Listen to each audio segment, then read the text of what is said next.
Hello, this is Bible Academy for Children. I'm pastor and teacher Curtis Omo, and today we are going to study Psalm 71. Now, before we do that, let's make sure that we have confessed our known sins. At the same time, we're allowing His Spirit to control us. Let's pray.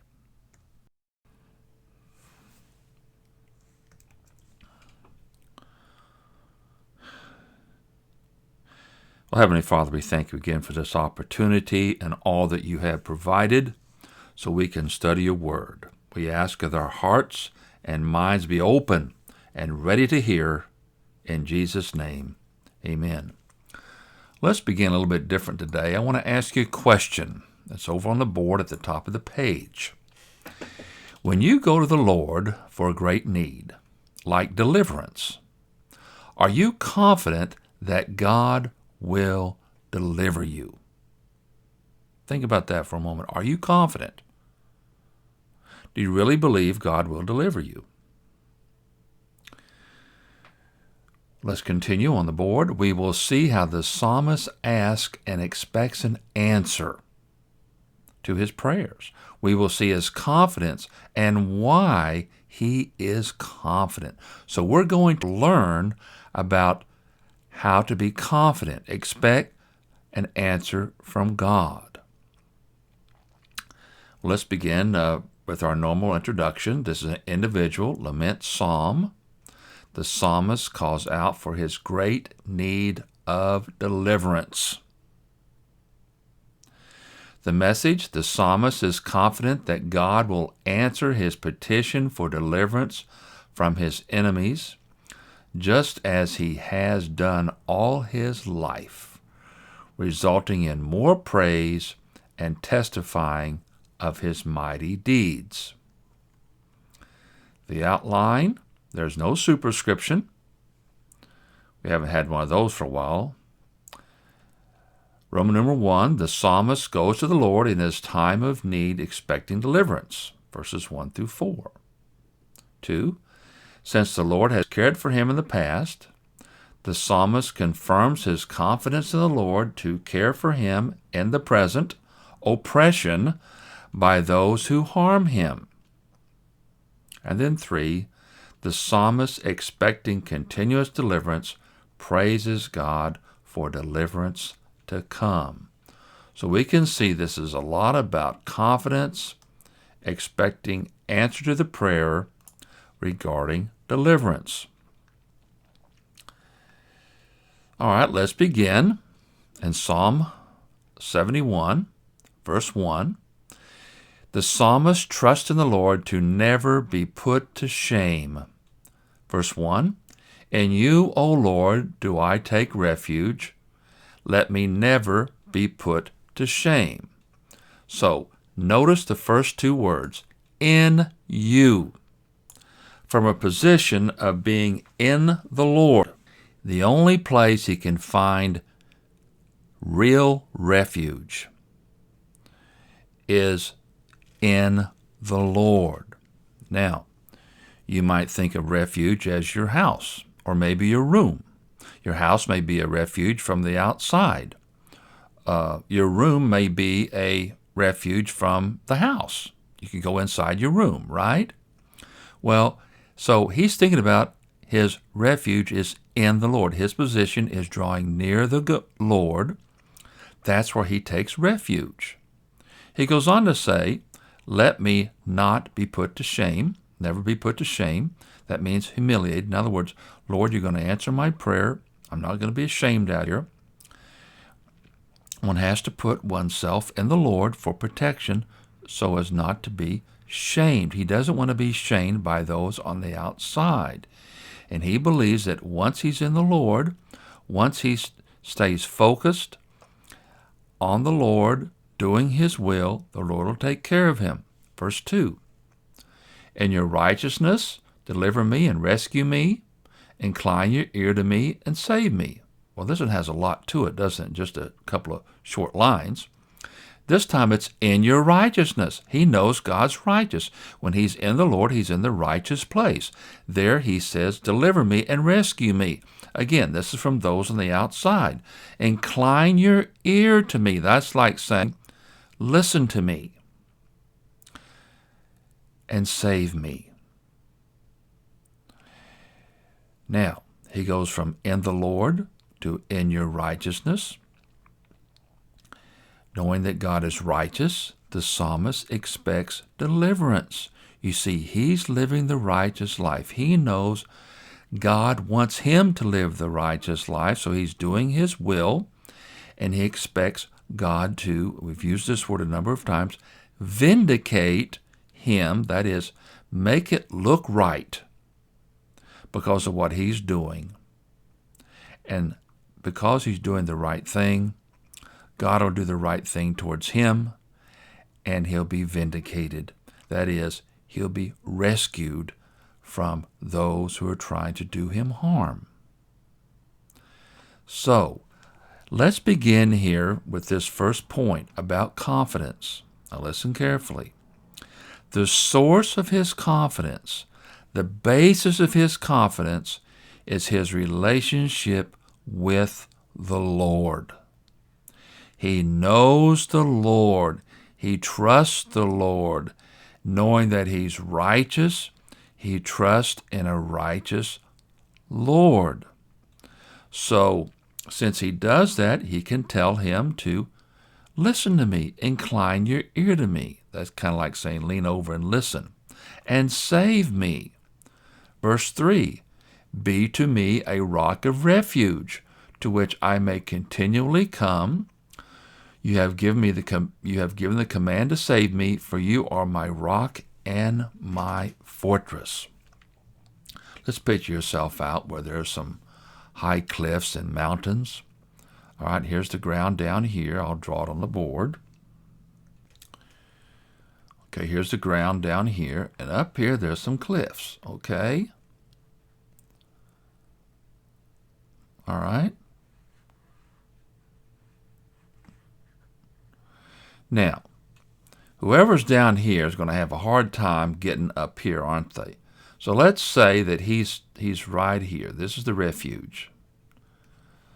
This is the rock. This is what this is picturing. All right? This is where he wants to be, so no one can get to him. Okay? It would be very hard to climb this steep a cliff, wouldn't it? On both sides. So he's picturing himself as in a refuge way up on a rock. Let's read this again. Be to me a rock of refuge, to which I may continually come. You have given the command to save me, for you are my rock and my fortress. Just think of it. If they tried to come up here like this, they could shoot down arrows or throw down spears. It would be a difficult time, in addition, for the enemy to climb up. So that's what we're to be picturing here. God is a rock and a fortress. And you picture it that way too.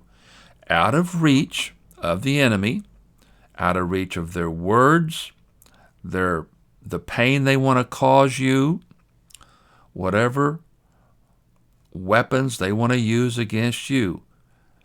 You're safe with the Lord. Now, he's not there yet. Listen to him in verse 4.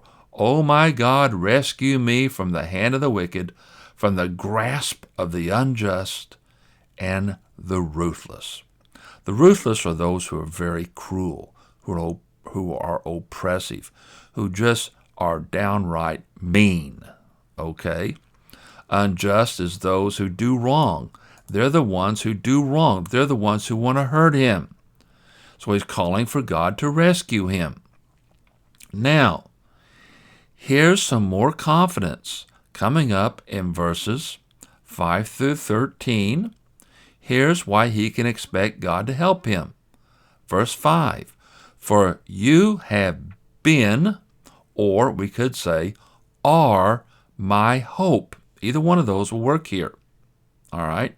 You are my hope. You're the one I'm trusting in. And then he gives him his name. He calls him by name.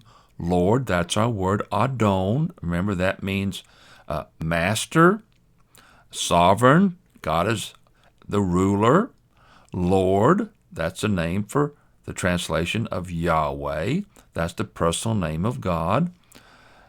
Your translations usually won't have the word Lord twice, so they'll put in something like sovereign Lord, or they'll change this first Lord to God, G-O-D, or actually all three capital letters, just depending on your translation. But I want you to see what it says here in the Hebrew. For you are my hope, Lord Adon, Lord Yahweh, my trust from my youth.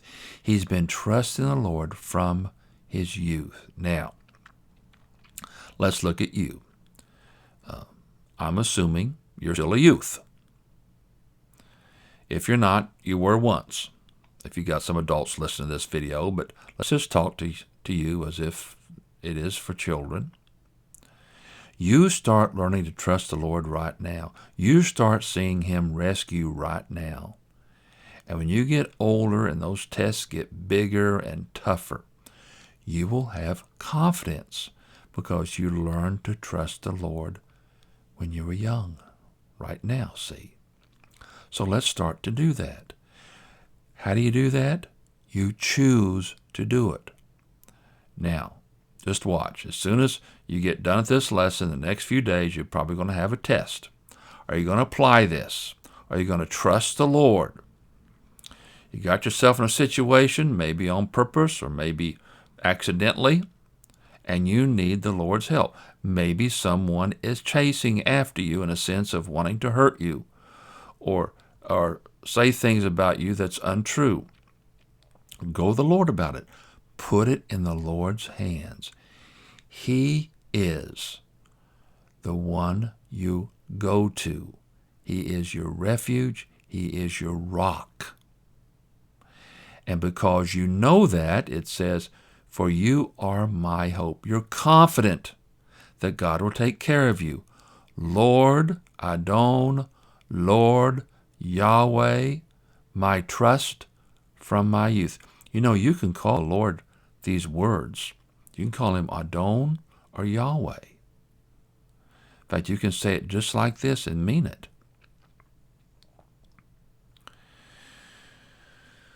The psalmist expands on this idea when he says, upon you I have leaned from the womb.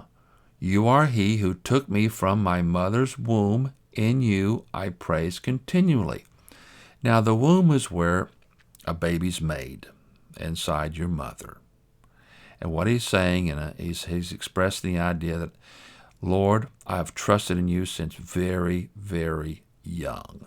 That's what he's saying.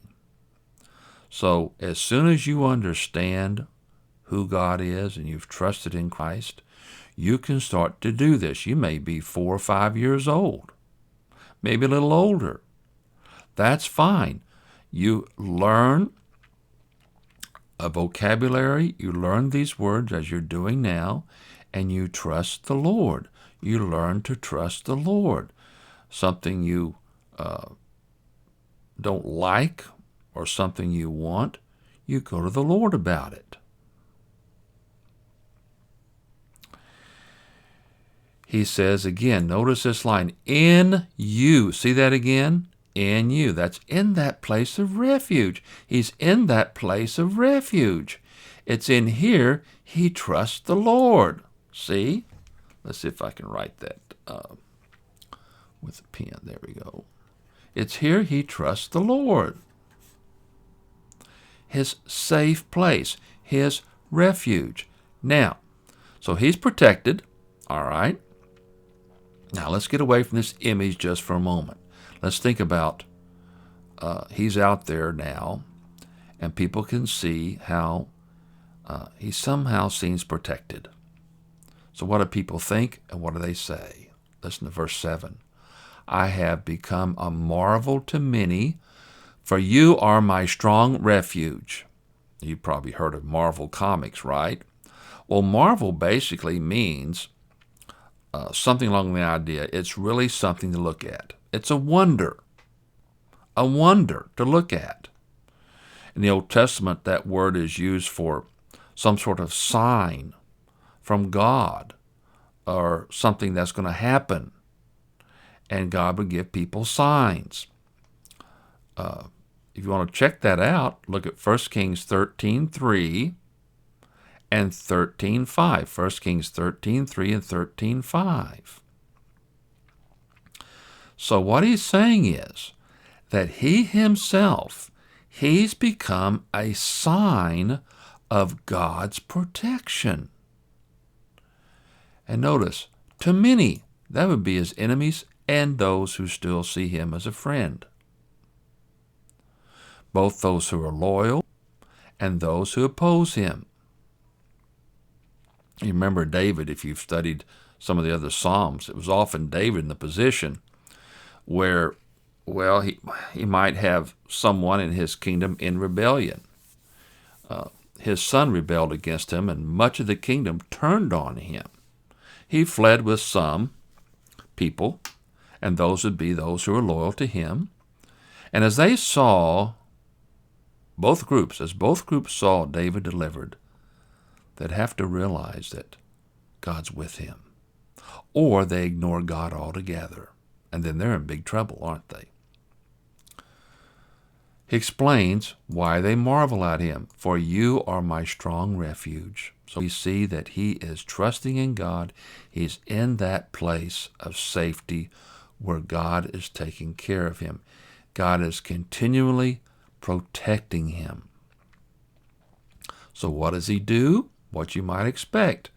My mouth is filled with your praise and with your glory all the day. As he sees God deliver him and people stare at him, thinking, how can this happen?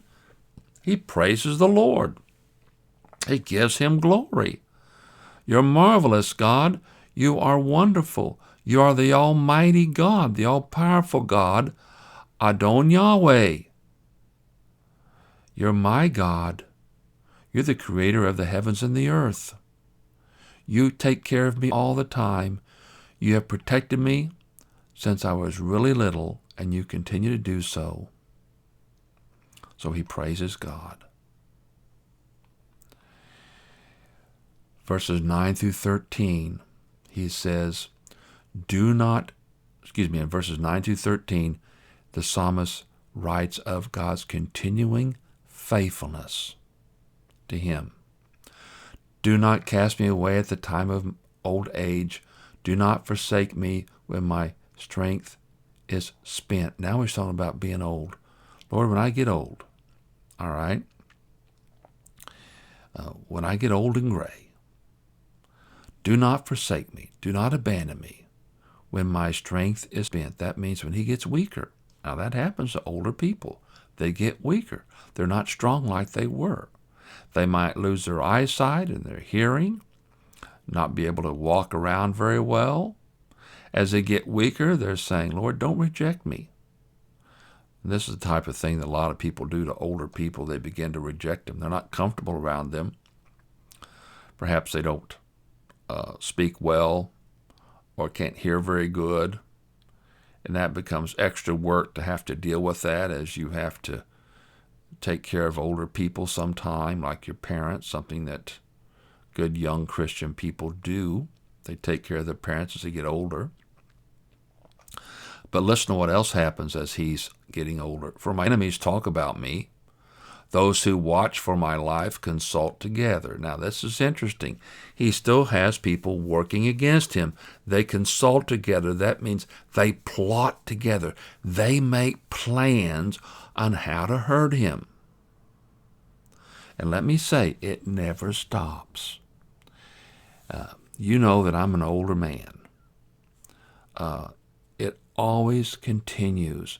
People are always working against me. We already know the world and the flesh and the devil work against us. But there are also a lot of people who just don't like me around. All right? And they avoid me or they mistreat me. Now, I'm not complaining, but I'm just saying that's part of life. You know, you walk into a store, and if you walk in and you've got good posture and you walk around and move around okay and you're expecting things, you'll get waited on. But sometimes, if you just walk in, they won't even pay attention to you. What's that old guy want? See, that type of thing. Well, that's really no big deal. You kind of get used to it when you get my age. But you might be surprised as you hear this that people treat older people like that. They do. And if your grandparents are around, as you get older and your parents get old, you make sure you consider that when they get older, there's all sorts of pains and things they have to deal with. Just think of them. They can't see as well, so they can't read like they used to, or maybe watch TV or watch a movie. They can't hear as well, so they may have to get hearing aids. These are things you have to make room for and allow in these people's lives and treat them as normally as you can and be able to put up with their inconveniences. Another thing, and I'm just speaking for myself, I can't eat like I used to. I can't eat some of the things that'll make me sick at my stomach. Okay? You'll find that too as you get older, probably 40 or 50 years old, maybe sooner. You got to watch what you eat and you drink. Well, here's the kind of things his enemies would say. Listen to this. So they consult together, verse 11, saying, God has forsaken him. Pursue him and seize him, for there is none to deliver him. You see, they see that at his age, God's not with him. Interesting, isn't it? And yet, if he's been a growing Christian or she's been a growing Christian, they're probably the strongest they've ever been in their faith and their confidence in God. And yet they think he's weak because he physically looks weak. But in his heart and in his mind, he is confident and trust in God. So they claim that God has forsaken him. It's a time to go after him. No one's going to deliver him. So what's he do? What's the psalmist do? God, do not be far from me. My God, hurry to help. So now they're going to attack, and he calls for God to stay close, hurry to my help. And that's what you do. You know now that they think you are vulnerable and you're an easy target, that are going to come after you. So you want God to be there to answer when they get too close for comfort. Okay? In verse 13, we see what should happen to his enemies. May those who are accusers of me, there's the word nephesh, be put to shame and consumed. May they be covered with disgrace and dishonor who seek my hurt. The idea of consumed is pretty serious. It's a serious word. It means to be finished, brought to an end, destroyed. You think of a frog maybe or a lizard eating a fly. They swallow the whole thing, right? It's gone. Boom, it's gone. Just like that. It's destroyed. And what we see here is the psalmist praying that God will deal with his accusers. He gets very personal. He uses the word of me. That, remember, nephesh is the word for my inner self, who I really am. Okay, some of your translations, you like to use the word soul. But it's your inner self where your heart and mind are and your spirit. So they're really after who I am. He also says, may they be covered with disgrace and dishonor who seek my hurt. This could be, or my injury. They want to cause me pain. The word for hurt actually comes from the word for evil. They want to do evil towards me. They want to make me miserable, cause me distress. All right? So now he's going to the Lord to deal with his enemies. deal with those who are trying to hurt him. So first he prays for the rescue. Then he says, go after my enemies, Lord. Deal with them. So he prays here for retribution for his enemies. He doesn't do it himself here. Remember, they're accusing him. They're using words. They're being cruel. They're conspiring against him. They're working against him. And he wants the Lord to shame them and destroy them. Finish them off. And since he leaves it in the Lord's hands, God will deal with them as God sees best. But note this, and this is an important point, how he puts them in God's hands and does not try to do this himself. He's not going to consume his enemies. He'll let God deal with it. All right? Now remember, these are those who are verbally, with the words, attacking him.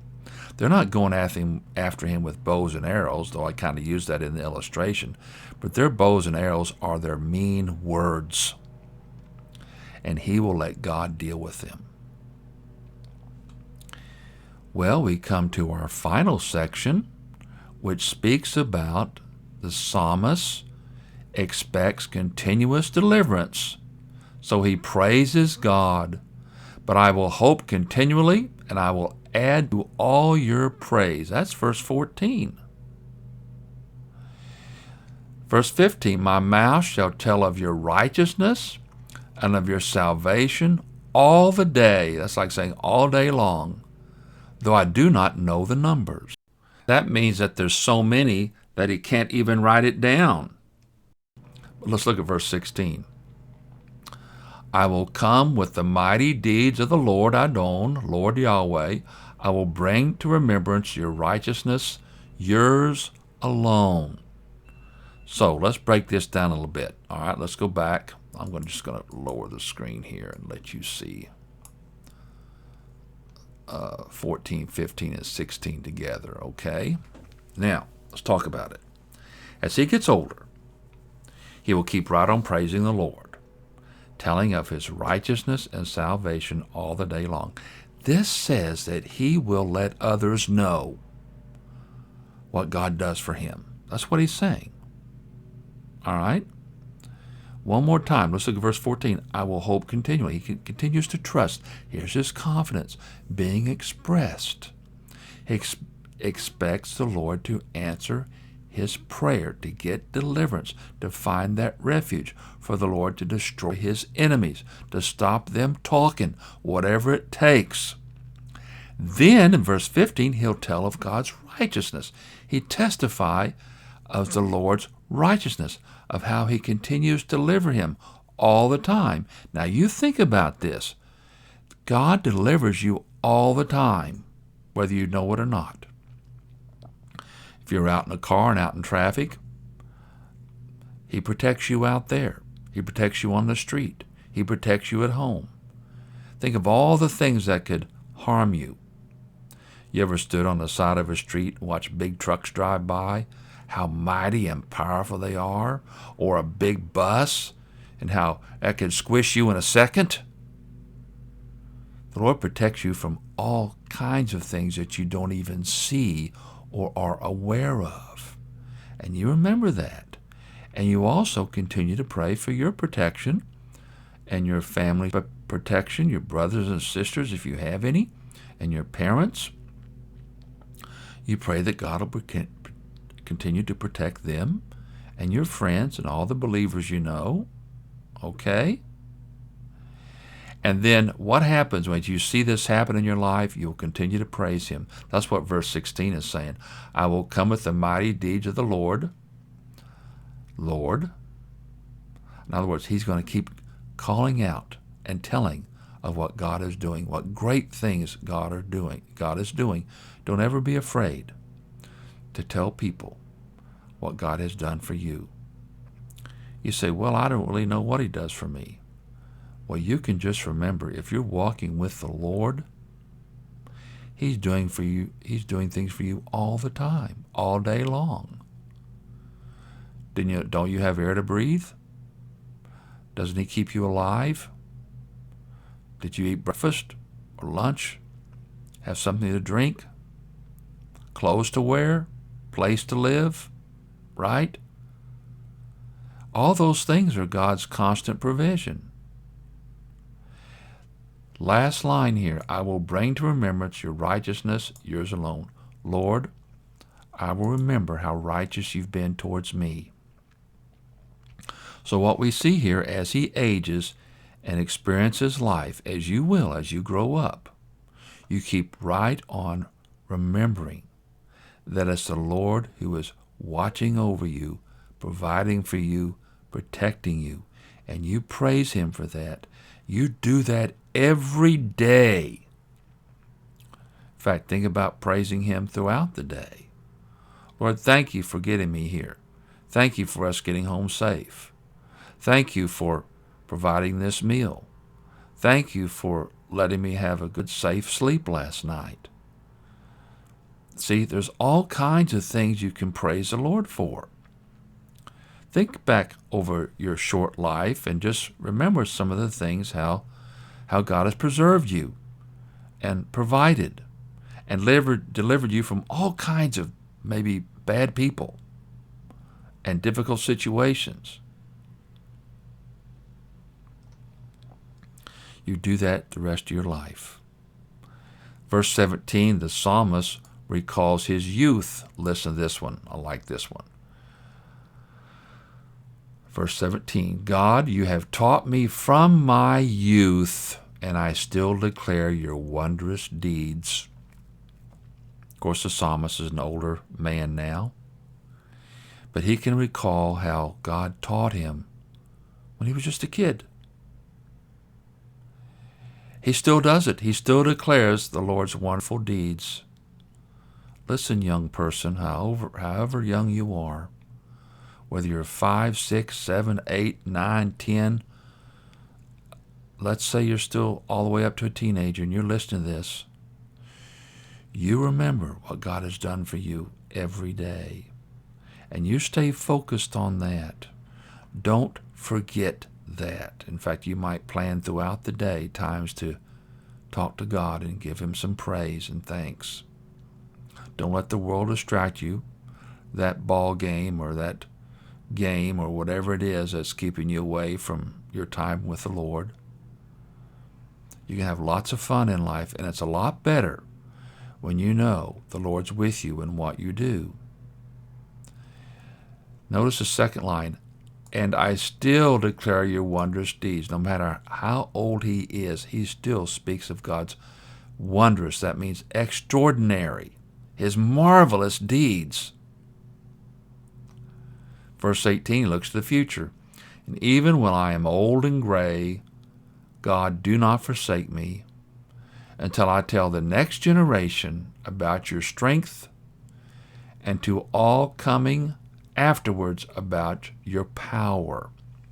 So he's saying, when I'm old and gray, like me, by the way, God, do not forsake me. Don't leave me.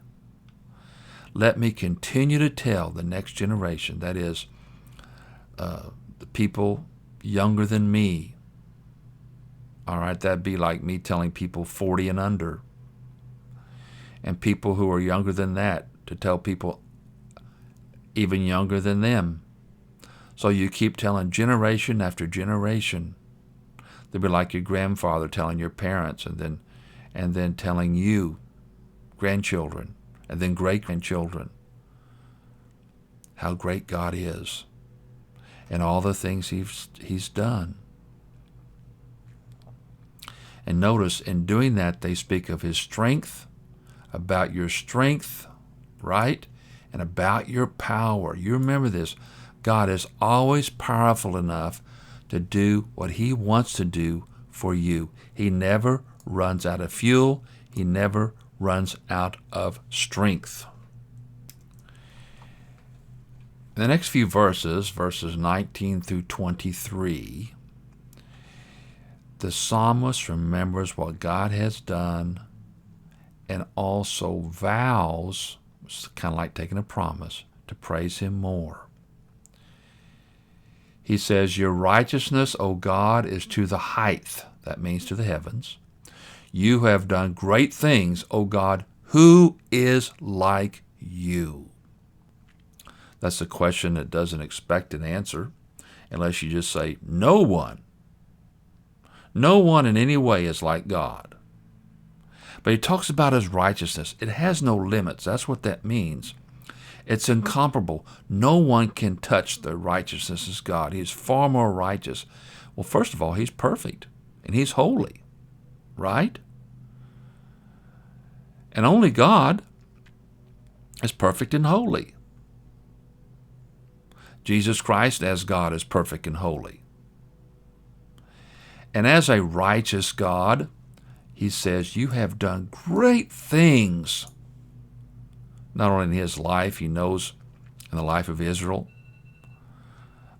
If you live in the United States, you know that God has delivered the United States from many things over the years, over the last 2 centuries, from evil dictators, from disasters that would cause many, many more deaths than happened. Okay? He delivers you all the time. He provides you things. You know, when Moses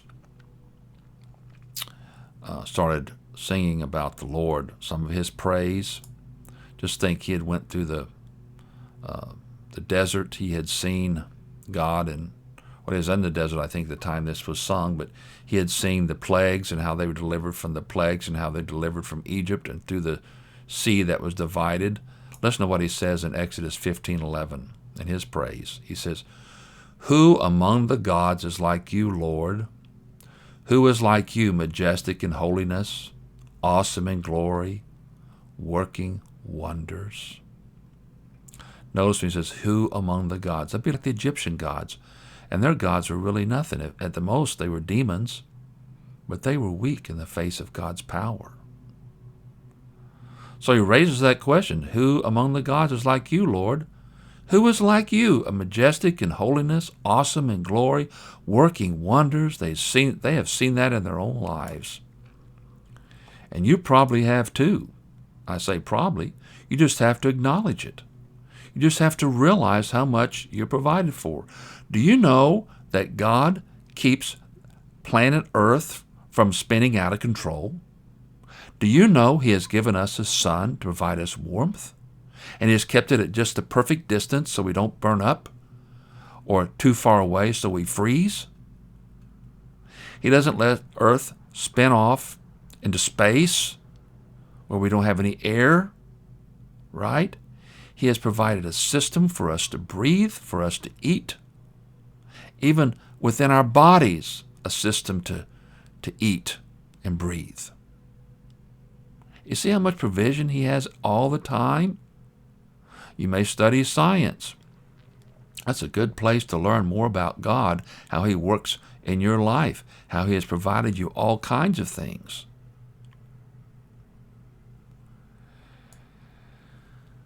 Listen to what a psalmist says in Psalm 89, 6 and 7. For who in the skies can be compared to the Lord? Who among the heavenly beings is like the Lord?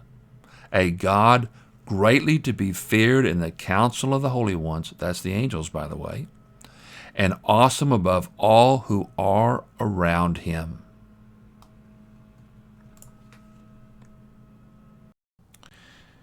In verse 20, the psalmist recalls the past and anticipates, that is, looks forward to the future of what the Lord will do for him. Verse 20. You, speaking of the Lord, who have made me see many troubles and distresses, will revive me again. From the depths of the earth, you'll bring me up again. So what he's saying is, Lord, you have put me through a lot of troubles and distresses. You have allowed me to make my own mistakes. You've allowed others to give me problems. You have given me troubles in my life. And you will revive me again. You'll bring me back to where I need to be. Revive is kind of way of saying you'll give me life again. All right? You ever seen anybody revived when they're, let's say they come in and well, maybe they were almost drowned and they come out and they're not breathing hardly at all, and they work on them a few minutes and they come back and they spit up the water and they're revived, right? This is the idea. The Lord will bring you back from your troubles. He lets you go through these things so you can see Him bring you back. And notice from where? From the depths of the earth. You know what depths means? It refers to a near-death situation where someone almost died. These are the worst near-death experiences. The psalmist talks about these in his own life, where he nearly died again and again. The Lord brought him back. He anticipates the Lord bringing him up from those depths, those near-death experiences where he almost died. And notice the last line, you'll bring me up again. Not only that, look at verse 21. You will increase my greatness and comfort me again. The idea here is that God will bring him back from those low and difficult situations, not only showing that the psalmist has been doing right and living right before God, but raising him up over those who have tried to put him down. He'll increase his greatness. He'll look even greater for the Lord as the Lord continues to deliver him and raise him up. If it was David, bring him back to the throne after a big rebellion. You see, put him back on the throne. He'll be even greater again. For you and me, probably not a throne, but he'll bring us to where we know that God has been using us, and people will see your maturity, who have some sort of discernment in their life. They'll see you making good decisions, and you attribute it to God. God has blessed me. I praise my Lord for all that he's done for me. You know, I do that all the time. I probably should do it more for what God has done with this Bible Academy ministry. He's done wonderful things. I get to look at a map every day to see where people have listened or tuned in, you might say, and it's really interesting because it's from all over the world. Today I checked, I got some people listening from South Africa. Sometimes it's from Germany or Russia or China. I have a regular or two from China, from the Philippines, from many of the European countries, even some South American countries too, and Canada. Many places people reach out to God, and God answers with Bible Academy. It's a wonderful thing. God gets the glory. God does that. Every good thing that comes out of my life that's worth anything is because of God. And God blesses his people who have integrity and are obedient. Even in the midst of opposition and people trying to humiliate you, God will bless you. Just as we see here, the psalmist acknowledging that God will bring him back to greatness, to where God can really use him and provide him comfort, get him down off of that cliff for a while, where he can live more normal. What does this do? It leads to praise. Verse 22. I will also praise you with the harp for your faithfulness, O my God. I will praise to you with the lyre, O Holy One of Israel. You know, if you ever have the opportunity to learn how to use a musical instrument, one that you can sing with, I don't know, I suppose you can think of a piano or a guitar, or something you don't have to blow into like a trumpet. But you can sing and blow a trumpet. It just depends. You have a band behind you. a lot of people have done that with bands. But the point is that you praise God with music. You can play music in the background and call up on one of your machines. And he gives praise to God, O Holy One of Israel. Notice the two characteristics he mentions here of God. For your faithfulness, "Oh my God," and then he says, "O Holy One of Israel." Let's just break down this whole verse a little bit more. Let's talk about the word praise. I will also praise. That's the word that means confess, or give thanks. God, you are great. That's a confession. It's not just confession of sin. You can confess your sin, yes, but you can confess to God how great he is. Give thanks to him. He does it with the harp, with the musical instrument. For your faithfulness. Faithfulness. What does that mean? Well, do you know this word means? Let me show it to you on the board. It comes from a Hebrew word, emeth. It means truth. God is always true. He always acts in truth. It's true of his character. His character is always true. God cannot tell a lie. He's perfect integrity. He gets personal. He says, "Oh my God, oh my God." It's his God. You're my faithful God. You're the one I confess to. Third line, I will sing praises to you with the lyre, now the musical instrument. This time he calls him, O Holy One of Israel. Holiness is a major characteristic of God. We've studied this many times. It means he is above all creation. Sometimes I'll draw it like this. Like this is planet Earth, okay? Okay. We can add the sky here, even add the heavens here. But God is set apart from all of that, not just in a sense physically, but in his character, in his perfection. He is holy. That means he's set apart. That's the basic meaning. Now, what does that mean? He's above everything. He's above everybody on the world, the angels, yes, Satan, of course, and his demons. He is the creator God. He's over creation. That's heavens and earth. He has the highest moral authority. That means he's perfectly, let's write that up here, perfectly moral. No sin whatsoever, not even close. His standards are high, they're perfect. He's righteous. He always does the right thing. He cannot do the wrong thing. So when he acts, he always acts in holiness and righteousness. That's part of who he is, and he's faithful. So what's that bring the psalmist to? It'll bring him to more praise. Verse 23.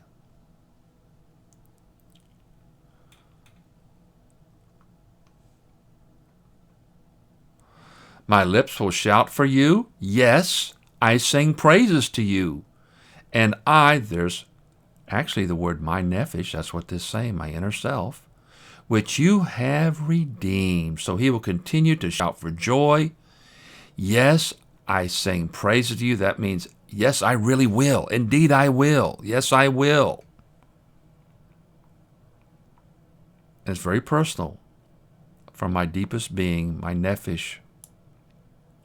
And then he says, which you have redeemed. Now, you know what redeem means. We've studied that many times. If you ever have a coupon on something, you can redeem it. You turn it in, they give you a discount or give you the item. Redeem basically means you purchase it somehow. You have something to purchase it. And what this means is God has done what it takes to deliver him. He's delivered him in many, many ways. He brought him around out of a difficult situation. He rescued him. He made the payment by making the rescue. So notice how he does this. He shouts for joy. This is publicly. He's not afraid to say, God did that. God did that. God will deliver me. God delivered me. God provided that. Not only does he publicly praise, but he speaks of him. Look at verse 24. This is our last verse. My tongue will talk of your righteousness all the day long, for they are put to shame, for they are humiliated who seek my harm. Let's look at the first line. My tongue will talk of your righteousness all the day long. He closes this psalm by pledging to speak of the Lord's continuous righteous help throughout the day. You know, you can do that. You can make a point right now to say, you know, I'm going to start talking about the Lord more in my life. I don't care what people say or think, but at least they will know that I worship the God Creator and that I'm a Christian. For those who try to hurt him, the wicked, who try to destroy him, he anticipates, I think that's going to happen, but he will talk about God's righteousness anyway. For what happens to them?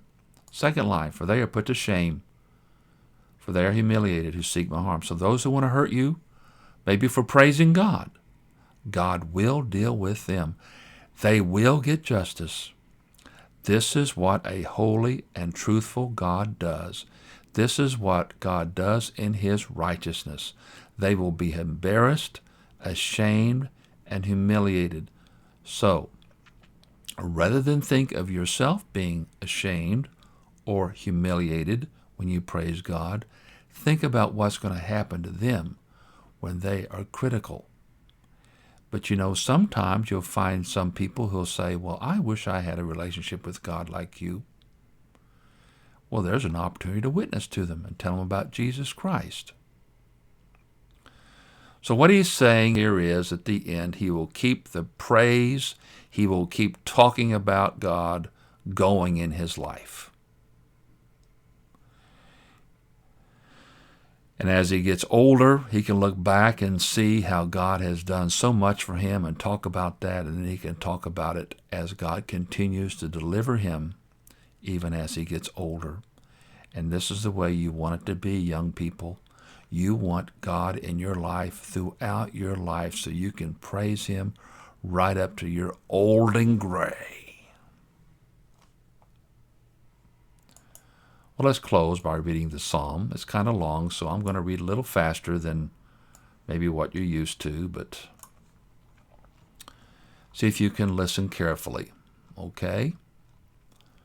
Psalm 71. In you, O Lord, do I take refuge. Let me never be put to shame. In your righteousness deliver me and rescue me. Incline your ear to me and save me. Be to me a rock of refuge to which I may continually come. You have given the command to save me, for you are my rock and my fortress. O my God, rescue me from the hand of the wicked, from the grasp of the unjust and ruthless. For you are my hope, Lord, Adon, Lord Yahweh, my trust from my youth. Upon you I have leaned from the womb. You are he who took me from my mother's womb. In you I praise continually. I have become a marvel to many, for you are my strong refuge. Verse 8, my mouth is filled with your praise and with your glory all the day. Do not cast me away at the time of old age. Do not forsake me when my strength is spent. For my enemies talk about me. Those who watch for my life consult together, saying, God has forsaken him. Pursue and seize him, for there is none to deliver him. God, do not be far from me. My God, hurry to my help. May those who are accusers of me be put to shame and consumed. May they be covered with disgrace and dishonor who seek my hurt. But I will hope continually, and I will add to all your praise. Verse 15, my mouth shall tell of your righteousness and of your salvation all the day, though I do not know the numbers. You can't count them. I will come with the mighty deeds of the Lord. Lord, I will bring to remembrance your righteousness, yours alone. God, you have taught me from my youth, and I still declare your wondrous deeds. And even when I am old and gray, God, do not forsake me, until I tell the next generation about your strength, and to all coming afterwards about your power. Your righteousness, O God, is to the height. You who have done great things, O God, who is like you? You have made me see many troubles and distresses, will revive me again. From the depths of the earth, you will bring me up again. You will increase my greatness and comfort me again. I will also praise you with the harp for your faithfulness, O my God. I will sing praises to you with the lyre, O Holy One of Israel. My lips will shout for joy. Yes, I sing praises to you, and my nephesh, which you have redeemed.